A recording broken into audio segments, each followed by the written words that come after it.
আজ 14ই ফেব্রুয়ারি। এই 14ই ফেব্রুয়ারির দিন ভারতবর্ষের বেশিরভাগ মানুষ, বলবো ম্যাক্সিমাম মানুষ, ভ্যালেন্টাইন্স ডে পালন করে। আজকে নাকি ভালোবাসার দিন। একটা কথা আমাকে বলুন, ভালোবাসার কোনো স্পেসিফিক দিন হয়? আমি যাকে ভালোবাসি তাকে ভালোবাসার দিন ওই দিনটা আমাকে ভালোবাসতে হবে, অন্য কোনো দিন নেই ভালোবাসার, ওই দিনই ভালোবাসতে হবে। এটা যার যেমন অভিরুচি, যে যেমন মনে করে সেটা সে করে। কিন্তু এই 14ই ফেব্রুয়ারিকে আমি ভ্যালেন্টাইন্স ডে বলি না, আমি বলি ব্ল্যাক ডে বা কালো দিন। কেন কালো দিন? কারণ এই দিন 2019 সালের 14ই ফেব্রুয়ারি বিকাল 3:15 নাগাদ কাশ্মীরের পুলওয়ামাতে একটা অ্যাটাক হয়েছিল, সুইসাইড অ্যাটাক হয়েছিল। সেই অ্যাটাকে 40 জন সিআরপিএফ জওয়ান মারা গিয়েছিলেন, শহীদ হয়েছিলেন। তাই আজকের দিনটাকে কালো দিবস হিসাবে জানি। কিন্তু ভারতবর্ষের বেশিরভাগ মানুষ উন্মাদের মতো আজকের দিনটাকে ভ্যালেন্টাইন্স ডে পালন করে। আচ্ছা, ছোট করে জানা যাক যে ভ্যালেন্টাইন্স ডেটা এলো কোথা থেকে, এর কনসেপ্টটা এলো কোথা থেকে। ভালোবাসার দিন বা সেন্ট ভ্যালেন্টাইন্স ডে বা সেন্ট ভ্যালেন্টাইন উৎসব, এর উৎপত্তি খ্রিস্টান উৎসব উপলক্ষে। আগে হ্যাঁ, এটা খ্রিস্টানদের একটি উৎসব। ভ্যালেন্টাইন নামক এক শহীদের স্মরণে এই ভ্যালেন্টাইন্স ডে পালন করে থাকে খ্রিস্টানরা। মধ্যযুগে এই দিনটি রোমান্টিক প্রেমের সাথে যুক্ত হয়ে ওঠে। সেটা এলো কেন? মানে একজন শহীদের স্মরণটাকে প্রেমের সঙ্গে তুলনা কেন করা হলো, পরেরটা বললে বুঝতে পারবেন। সম্ভবত এই বিশ্বাসের কারণে যে পাখিরা ফেব্রুয়ারি মাসেই তাদের মিলন উৎসব শুরু করে, মানে পাখিরা মিলন উৎসব শুরু করে, সেই কারণে মানুষও এটাকে প্রেমের নাম দিয়ে দিল। যাই হোক, রোমে বহু কিংবদন্তি মানুষ ছিলেন।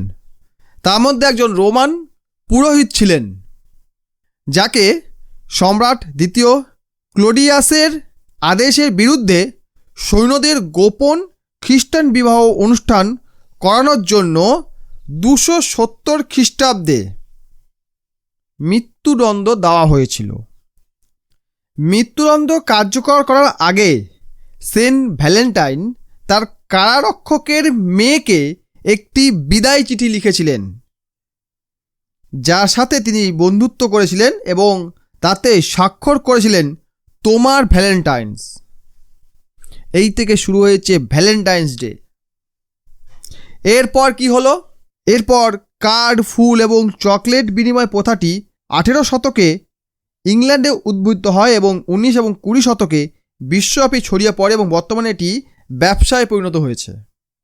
যেহেতু ইংল্যান্ডটা পুরো বিশ্বের রাজত্ব করত, সেই কারণে এটা পুরো বিশ্বব্যাপী ছড়িয়ে পড়ে এবং এটা বর্তমানে বিজনেসে রূপান্তরিত হয়ে যায়। যে জিনিস ব্যবসায় পরিণত হয়ে যায় সেই জিনিস কখনো বন্ধ হয় না, কারণ ব্যবসায়ীরা চায় না এই জিনিসগুলো বন্ধ হোক।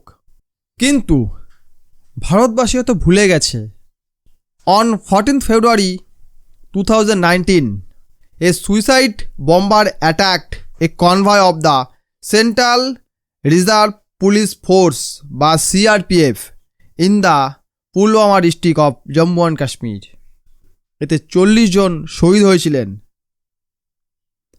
এবং এটি এই দশকের, মানে এর আগে যে দশক গেছে সেই দশকের এবং এই দশক যে চলছে এই দশকের ভারতীয় সেনার উপরে হওয়া সবচেয়ে ভয়াবহ হামলা ছিল। 3:15 নাগাদ 78টি গাড়ির কনভয়ের মধ্যে একটি কনভয়ে শত শত কেজি বিস্ফোরক বোঝায় একটি গাড়ি গিয়ে আত্মঘাতী হামলা করে। এই হামলাটি চালিয়েছিল আদিল আহমেদ ধার নামে পুলওয়ামারই 22 বছর বয়সী একজন স্থানীয়, যে কিনা জয়শ-ই মোহাম্মদের সদস্য ছিল এবং এই ঘটনা পরেই জয়শ-ই মোহাম্মদ এর কৃতিত্ব নেয়, বলে হ্যাঁ আমরাই করিয়েছি।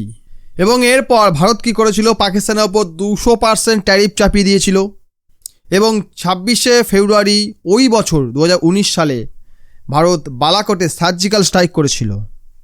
ব্যাস, এখানেই ফিনিশ হয়ে গেছে, এখানেই সব কিছু শেষ হয়ে গেছে। সেই 14 ফেব্রুয়ারিকে আমরা ভ্যালেন্টাইন্স হিসেবে পালন করছি। করতেই পারে যে যার অভিরুচি, আগেই বলেছি, কিন্তু আমি একটা কথাই বলতে চাই, ভারতীয় হিসাবে ভারতীয় সৈন্যদের প্রতি সম্মান জানানো আমাদের নাগরিকের কর্তব্য এবং দায়িত্ব। ভিডিও ভালো লাগলে শেয়ার করবেন, আমার চ্যানেলগুলো সাবস্ক্রাইব অবশ্য করবেন। ভিডিও দেখার জন্য অসংখ্য ধন্যবাদ।